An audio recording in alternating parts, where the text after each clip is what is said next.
Hey, everybody. I'm Pastor Steve Treash. Yeah, thank you. And I'm the senior pastor here at Black Rock, and I love being at Sanctuary. This is such a fun time. It's been such a sweet time of worship already. I mentioned I'm the senior pastor at Black Rock, and I have been a pastor here at Black Rock for 40 years. I started in 1985. Thank you for clapping longevity. Thank you. And 1985. How many people were not born in 1985? Look at all the hands. Isn't that great?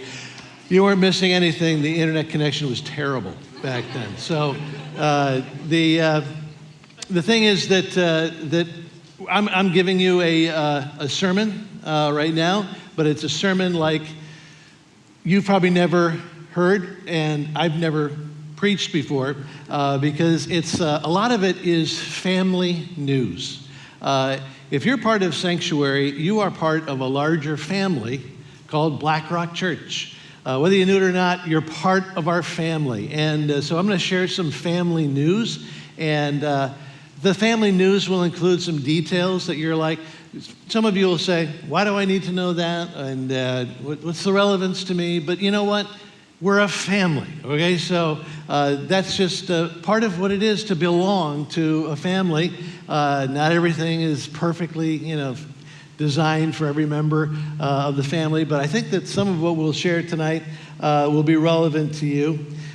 If you were here last week, you saw a video of me and my wife, Jen, and what we did in the video was explain that after 40 years of wonderful ministry here at Black Rock, Jen and I in prayer have decided that 2024 will be our last year at Black Rock. And I mentioned that it's all positive. It's 100% positive. There's no negativity lurking in the background. It's not like somebody's kicking me out, not like I'm angry. I don't think I'm dying any more than anybody's dying. So nothing, no negativity lurking in the background. It's all positive, although it's extremely painful at some level because for Jen and I, our history at Black Rock goes way back further than just 40 years of me being a pastor here. We got friends that are from high school, when we were high school students here at Black Rock.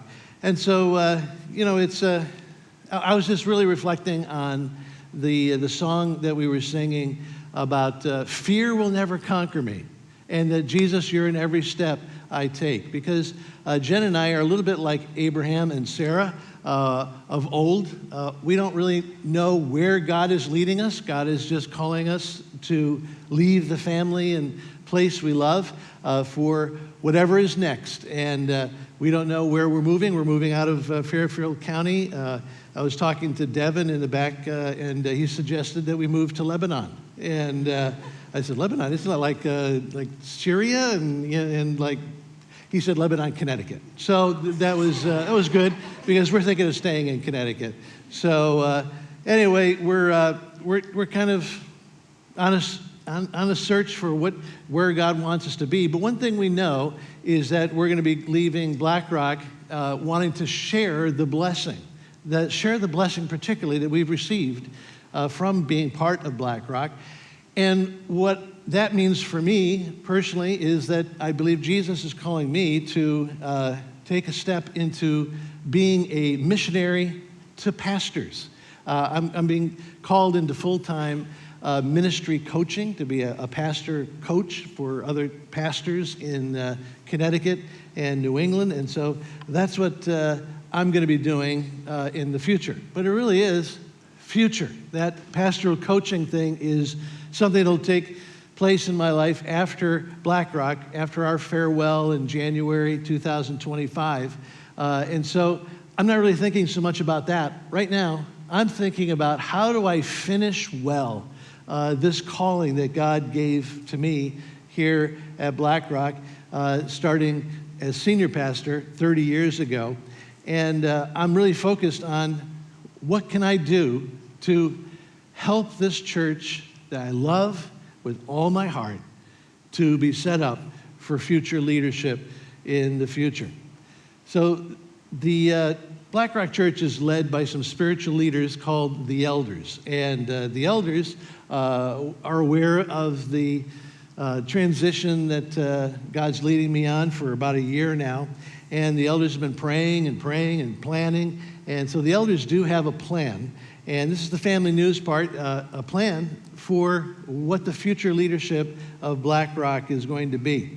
And they're united around this plan, and I'm excited to share it with you now. But in order to understand the elders' plan, you need to know a little bit about how Black Rock operates. We operate according to bylaws, which stipulate how you go from one senior pastor to another senior pastor. And basically, the bylaws stipulate that the elders have a job, and then the congregation has a job. And the elders' job is to do some heavy-duty praying and seeking God for the candidate to present to the congregation. And then that leads to the congregation's job. The congregation's job is to get to hear the heart of that nominee for senior pastor and kind of hear the vision for the church and then have a vote. There's a vote, and that vote is where the whole thing is kind of determined what God's will is. And so the congregation needs to really seek God in that. It's not a formality. The congregation really has the final vote. And I just have a few more things to say about the vote. And number one is that, well, the elders already have an idea of when that vote's going to be. The tentative vote is scheduled for October, which means that the elders are saying, we want you to take the whole, from now and all summer, just as a congregation, to be praying, to be seeking God, to be listening, to asking questions of the candidate for senior pastor, and to really seek God about the leadership future. And then the last thing I'll say about the vote is that according to our bylaws, only members are eligible to vote. And some people think they're a member because they've attended for a long time, but no, being a Black Rock member is you go through a class, there's a membership covenant that you sign, you meet with two elders and give the story of your faith in Jesus, and that's when you know you're a member, and that's, you can be part of the decision process in the vote in October. I have some more to share on this, but let me get to the biblical part. Let me just pull back a bit and talk about the biblical background to kind of what Black Rock is experiencing. Listen to these words from Hebrews chapter 12. Therefore, since we're surrounded by such a great cloud of witnesses, let us throw off everything that hinders and the sin that so easily entangles, and let us run with perseverance the race marked out for us, fixing our eyes on Jesus, the pioneer and perfecter of faith.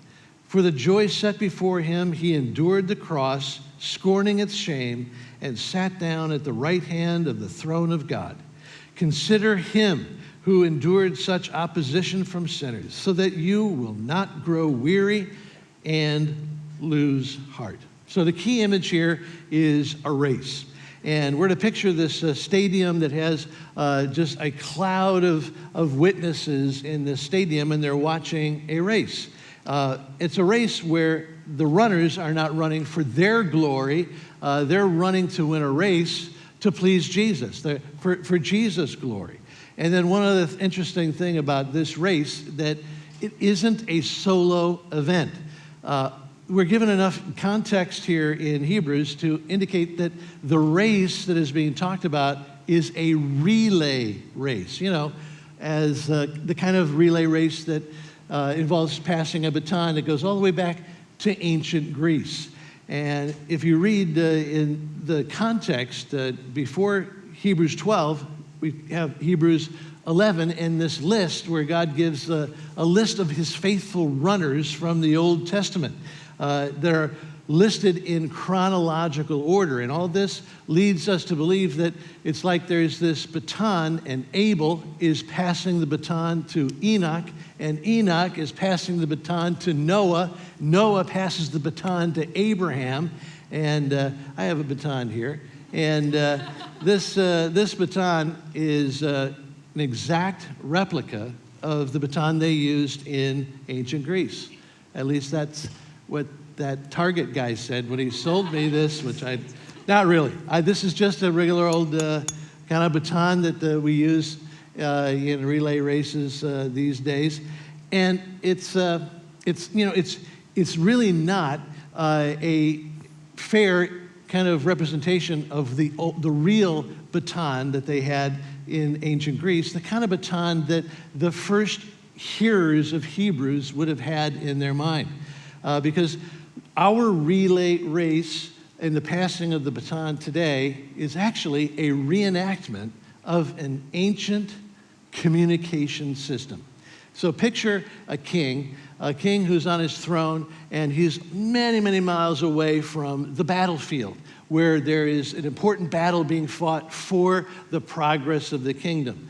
Well, the only communication that the king could have with his people would be by using a runner who would take the baton and take it to the next runner. But in this case, the baton was a scroll. It was the scroll of the king's word, the king's message. And so this is what we have in this message from God in Hebrews chapter 12. God's speaking to you about your race. Because if you're a follower of Jesus, you have a race to run. You have been given a God-given responsibility to pass his word on to this desperate world. You have a responsibility to run your race, keeping your eyes fixed on Jesus and pleasing him. Are you running that race, or are you not even aware that you're in a race and just kind of wandering around distracted or adrift? So this image of a relay race and being faithful with what's been entrusted to you in terms of the Word of God applies to us as individuals, but it also applies to what we're doing as a church now. And I'm talking about the passing of the baton from one senior pastor to the next. And that's because in the Church of Jesus, really it's the senior pastor who is given the corporate responsibility for bringing the King's word to the King's people. It's the senior pastor's job over the whole of Black Rock Church in terms of representing the message of the King and the scroll's message to this dying world about Jesus. And believe it or not, I am only the 9th senior pastor in 175 years at Black Rock. And I'm really thrilled that I get a chance to be a part of passing the baton to the 10th senior pastor at Black Rock. The elders have already decided in prayer who they want to nominate to the congregation to be that 10th senior pastor. And the elder nominee for senior pastor is our current executive pastor, Josh Feay. Yeah. And not only do I celebrate that selection, but I'm an elder, and so Pastor Josh was actually my recommendation to the elders. And I wanted to say that to everybody because I'm going to be gone a lot this summer, and so I want everybody to know about my endorsement for Pastor Josh. But you all know that Pastor Josh, as the executive pastor, if he's going to be confirmed as a senior pastor, well, then somebody needs to take the executive pastor role. And so I'm here to also enthusiastically endorse the elders' nominee for Black Rock's next executive pastor. And that's someone you know here at Sanctuary, Pastor Kevin Butterfield.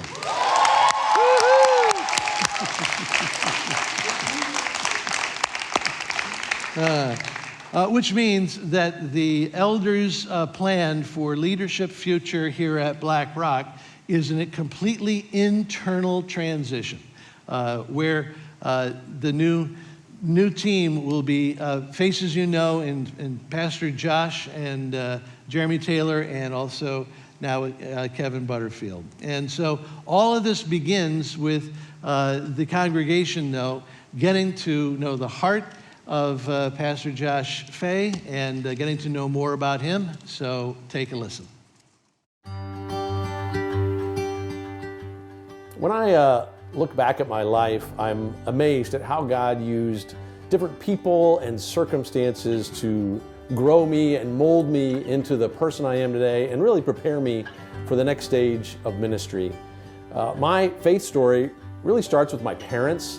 My parents became Christians a little bit before I was born, and they were so fired up and so enthusiastic that my dad left his job. He was a pilot in the Air Force, left that job, went to seminary, and then moved my whole family to Sierra Leone, West Africa. So my parents, I have two older brothers and myself. It was a fun place to grow up as a kid. I had a mini motorcycle. I played hide and seek with the kids at the school where my dad worked, and had a pet monkey even.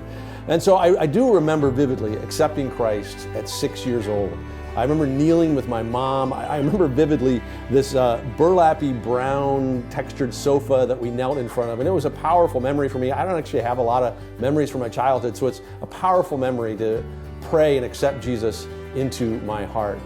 So that was our elementary years spent in West Africa. Then we moved to Fort Wayne, Indiana. So I spent my middle school and high school years in Fort Wayne, Indiana. My dad was a pastor there. We actually had a really strong youth group at our church. And I was inspired to start a Bible study at my public high school there.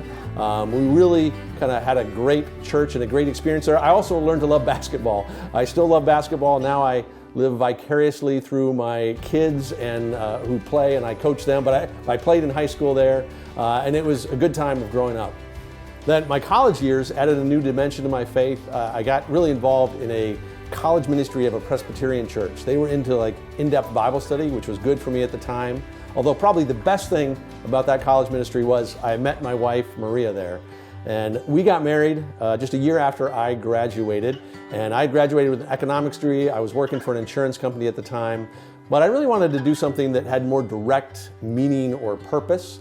So I convinced my wife to move to Connecticut. And we moved out here so I could study American Christian history at Yale University. I wanted to be a professor of history. And so we moved out here to Connecticut, moved to New Haven, and we actually started attending Black Rock Church. We came down, and from the moment we attended Black Rock Church, we knew this was a great place for us. It was a dynamic place where the Spirit of God was really powerful. So we got involved at church. We actually got involved in a young married Bible study and community group for young married couples.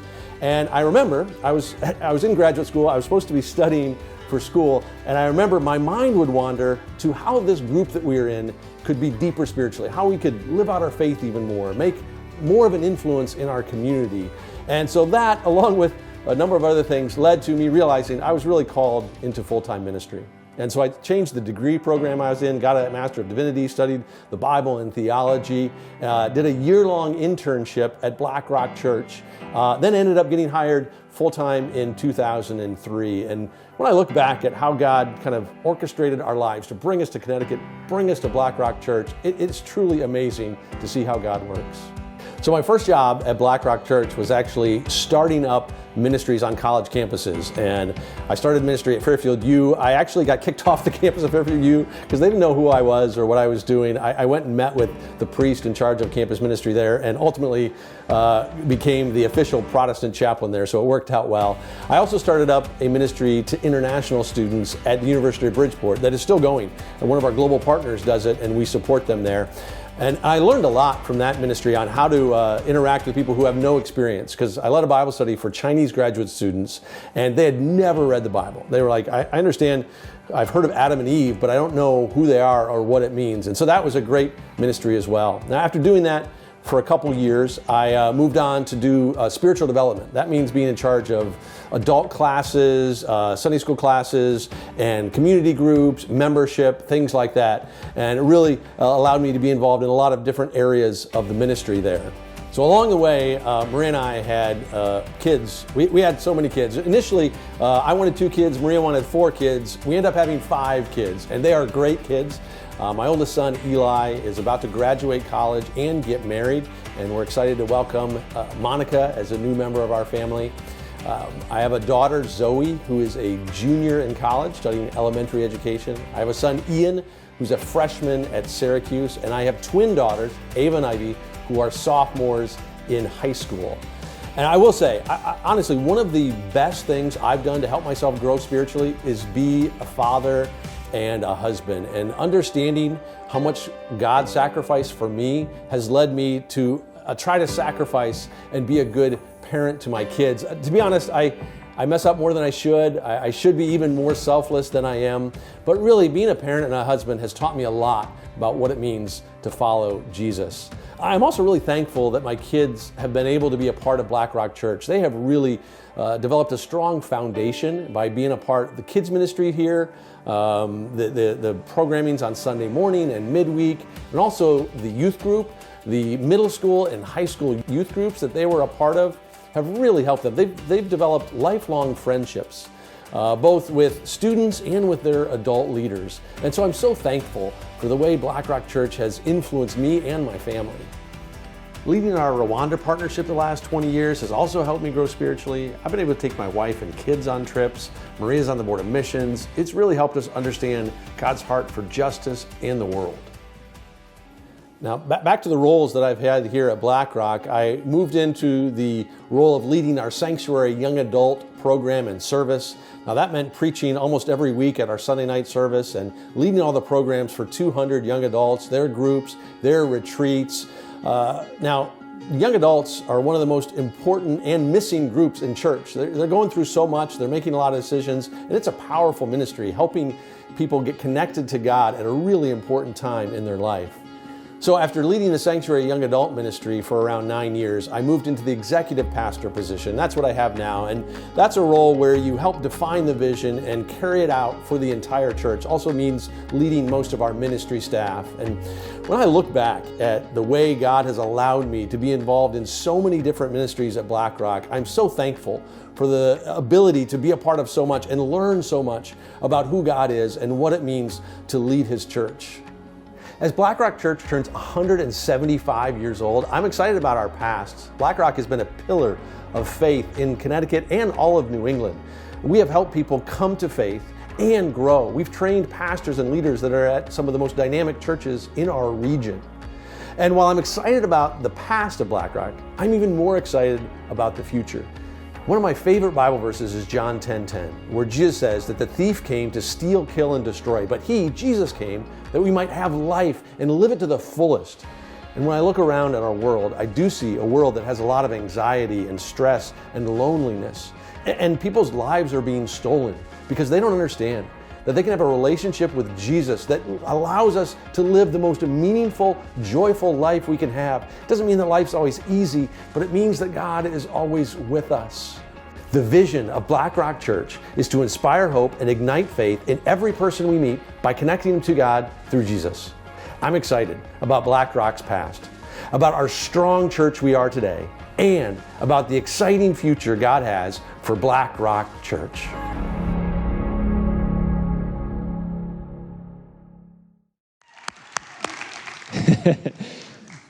There's a lot to be excited about.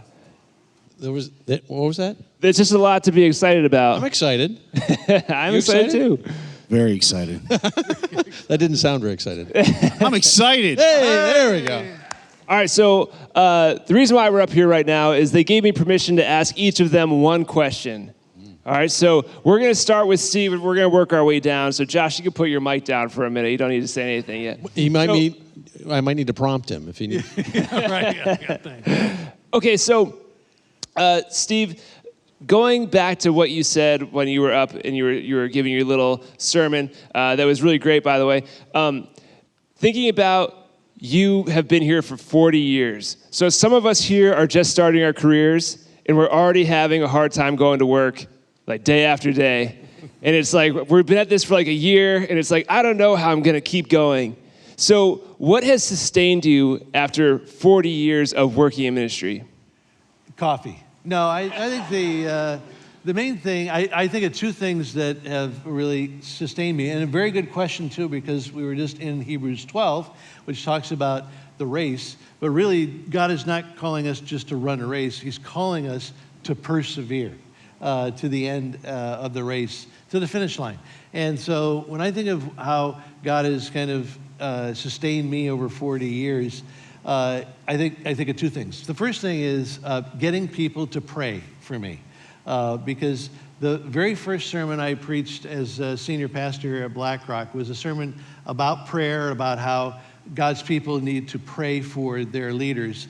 And so at the end of the message on prayer, I gave everybody in the congregation an opportunity to become my prayer partner, which was a commitment where they could sign up to be my prayer partner, and they would promise to pray for me as I gave them prayer requests on a regular basis, and once a month come and pray with me on a Wednesday night. And I had over 100 people become my prayer partners, very first thing when I was senior pastor. And they stayed my prayer partners, committed for 3 years until I released them from that commitment. But I knew that they were going to continue to pray for me. And so that's number one. I just know that so much of the sustaining strength was through prayer.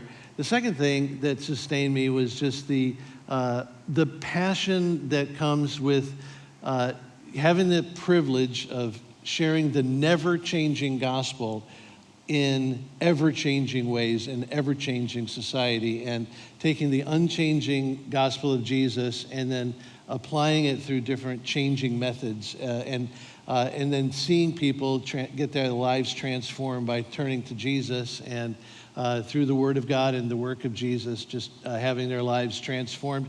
Seeing that never gets old, and it sustained me for 40 years just to be involved a little bit in people's lives in that way. So. That's awesome. So for us being here, most of us aren't in ministry. So can I apply this to like what it'd be like for a normal person? Yeah. All right. Thank you. So what I'm thinking, you're a normal person too. But just hearing that makes me think of, we don't have to be like a pastor somewhere to find a team of people who might be interested in praying for us in whatever job we're in. If you want to last for 40 years, maybe not in the career you're in right now, but the future career you're going to have one day, have people pray for you. Ask your friends, ask your family. If you know someone, if you're here, you can ask someone to pray for you. I'll pray for you.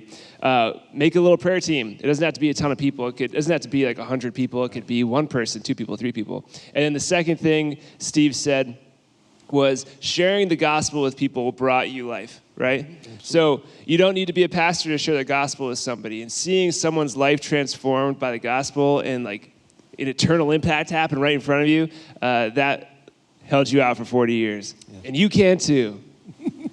All right, so moving on to Josh. Josh, my one question for you. Are you ready? I'm maybe.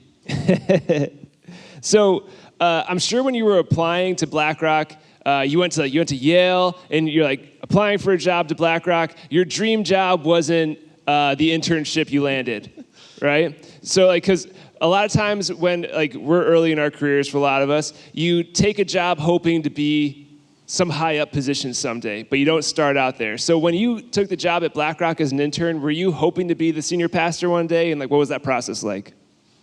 That's a good question. I when I was interviewing, the elders asked a question similar to that, and I thought about it, and the most basic answer is not really. I'm not a person who have ever had like a 5 or 10 year plan. If you ever told that might work for you, that's fine. But for me, it's really been more about just kind of trying to do my best in wherever God puts me. One of the things you didn't see in the long video about me you already watched was one of the things you didn't see is, so I mentioned I got a job here. Well, what it didn't mention is I had just graduated from Yale University with a master's degree from Yale University, which sounds pretty impressive, right?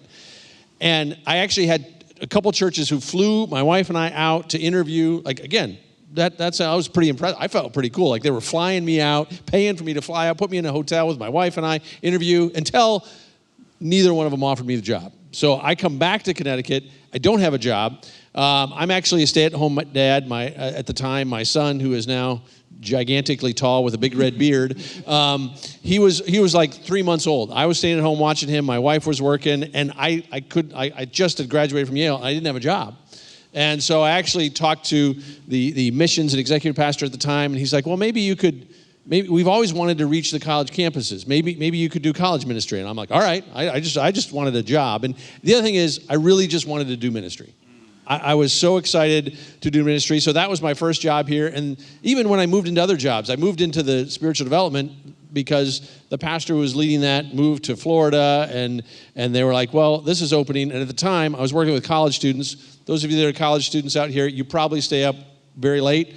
The program at Fairfield U started at 9 p.m. I'd get home at midnight, and then my kids would get up at like 5 a.m. And you have little kids. I wasn't going to, so like, all right, you want to do this adult discipleship? Sure, I'll do that. I figured, and so then I just do my best I could in that position. And literally, a couple years ago, I did come back from a sabbatical and tell Pastor Steve, hey, I'd like to preach some more. I preached a lot when I led this sanctuary group, and then I hadn't when I was executive pastor. And so really, it's been much more about just being faithful where God puts me, and just really going, hey, I'll do whatever I can do there, and just see where God leads. And all of a sudden, it's led to this place, which, Pastor Steve mentioned that it's he's only the 9th senior pastor in 175 years, and only the second one in the past 70 years. And so for me, I'm incredibly honored to be able to be nominated to be a senior pastor. And I think Black Rock is a phenomenal church. Like when I see the life change that happens over all the services we have here, people coming to faith and growing. I mean, it's really just an honor to be able to be a part of what God's doing here. Mm-hmm. That's a great answer. Ooh. Yeah, that was great. Thank you. Thank you. All right, so Kevin, out of the three of these guys up here, you are the most beloved and well-known out of all of them. By us. That's true. You're the most, yeah. We all love you so much. No. So I feel like people, we all cheered for you like crazy when we heard that you were taking the executive pastor role. But I also feel like none of us know what that means. So You're assuming I do. So how does the transitioning to the executive pastor role from this next gen position that you're in, how does that affect your role here at Sanctuary? Because I'm sure we're curious what your future holds for us as a community. Yeah. Well, first of all, I've got big shoes to fill because Josh has done an amazing job. He really does. He's done an amazing job. When it's daunting to fill Josh's shoes, and I'm sure Josh feels that way about Steve along the way. And to hear, 9th pastor, 10th pastor in 175 years, which, by the way, whenever we talk about 175 years, Black Rock, some of you still say, like, Kevin, what was it like 175 years ago? They do. They ask me all the time, mostly my staff. But so for me, this is going to be a growing thing as I grow into this. But one of the things that when Steve had asked me if when he presented this and the elders were going through the process, one of the things that I struggled with is I was grieving because I was assuming I won't be able to get to be a part of what's happening at Sanctuary or with the student ministry that I've been a part of for the last 4 years here. And the good thing is as we've talked through this stuff is to say that, yes, there will be a job transition and I will have to spend more time as part of the morning services and what's happening there and the broader church. But my heart is still to be with you guys and to cheer you on. Carrie and I love Sanctuary. We love being a part of it. We do feel like, not so much Carrie, but I feel like, the old grandfather that's literally now a grandfather that gets to be here. And when I introduce myself to you guys during community time, you're always looking at me like, this guy's a little sus. He's a little old for a young adults group. But our hearts are here, and we know that we have been called to be spiritual mothers and fathers. And so we may not be here as much as we normally are on a Sunday night, but our hearts are here and we're with you. We want to be a part of this community in an appropriate way and the time allows for that. But please know that we are cheering you on big time. And so the biggest transition is I will still oversee Next Generation's ministries. We may not be here as much sitting in the second row like we normally do, but you will see us. We're not disappearing. We're not leaving. We're not abandoning you. And even when we're not here in physical form, we're here in spirit, and we're here to cheer you guys on. And we love you guys. And the cool thing is that the three, actually 4 of us, but the 3 of us up here, Steve preached every week for the first 2 years that we started Sanctuary because I was still running middle school and high school ministries. And then Josh was part of Sanctuary as an intern, as an attender first of all, before you having kids, and then as an intern, you brought your international students here, and we had a great relationship. Josh and I traveled all over the hills of Rwanda together. And then when I was leaving, I suggested, when we went to Australia, I suggested Josh to be the next guy to take over a sanctuary. So, and Josh was an intern when I was running the sanctuary, and 2 of my bosses for the last 4 years were my interns. We're interns here. So that's the kingdom of God. That's how it works. We mutually serve each other, and we mutually cheer each other on when we're in leadership. And that's the way it works. So, some of you will probably be my boss in another, 15, 20 years. So stay faithful with what you're doing. For the long answer, we're still going to be around, Russ. You're not going to get rid of us. We may not be on everything that we normally would be, but we love you guys, and we're cheering you on. That's great. Give it up for these guys. These guys are the best. Hey, can I say one thing before you kick us off the stage? Yes. The one thing I want to say to you guys too is that that real innovation and about how we are going to reach and disciple people in the future comes from you more than it comes from us. Most of the innovation in the world does not come from, I won't say how old we are, but people our age. It really doesn't. And so what we're excited about is your faith and your dynamic relationship with God. That's what's going to trigger even like revivals. Revivals rarely happen with people our age. They happen with people your age. And so our encouragement to you guys is to continue growing in your faith, to continue seeking out, understanding God more, and that ultimately we want to learn from how you grow and how you're reaching people. That's what will and it cause the kingdom to expand, and even Black Rock Church to expand, is what happens with you and your age more than even what happens with us. And so I just want to really encourage you guys to continue to grow in your faith, to seek God out, and to seek out how do we reach and disciple people in this region. Mm-hmm. So something Steve said before was that what we can do as a congregation moving forward until October is to pray for like the transition, pray for Josh, pray for Kevin, and just coat everything in prayer. So I would love to close our time is if we could gather around, if Jen, Steve's wife, wants to come up and join us in prayer, praying for Josh. Would you guys join us praying for Josh? Mm-hmm. We're going to lay our hands on him. If you guys want to stretch out your hand like you're putting your hand on Josh too, that'd be awesome. And as Sanctuary, I want to just bless Josh and pray for him, because we want to come alongside the elders just like the church and pray for the next season. God, thank you for bringing Josh here. All the different positions that he's had over the years, the way that he's affected future generations in his time in being the sanctuary pastor, God. Just thank you for the way that you've prepared him for this specific call. Mm-hmm. And God, we join with the whole of Black Rock Church and all those who care about the future of the people in your kingdom. And we just lift up Josh to you, and we bless him as sanctuary, and we send him, God. We send him in your name to go proclaim your name to Fairfield County and beyond, to the lost people and the people who your heart is heavy for. God, I pray that his heart would be heavy for those people too. You know the way that you've changed our lives, the lives of tons of people at Sanctuary, even before Josh was the director and after Josh was the director and during when Josh was the director. God, I pray that you would continue to change hearts under his leadership in the days to come. God, we send him with peace, patience, a sound mind. God, would he just carry the fruits of the Spirit with him everywhere he goes and in the days to come. In your name, Jesus, amen. Amen. Amen.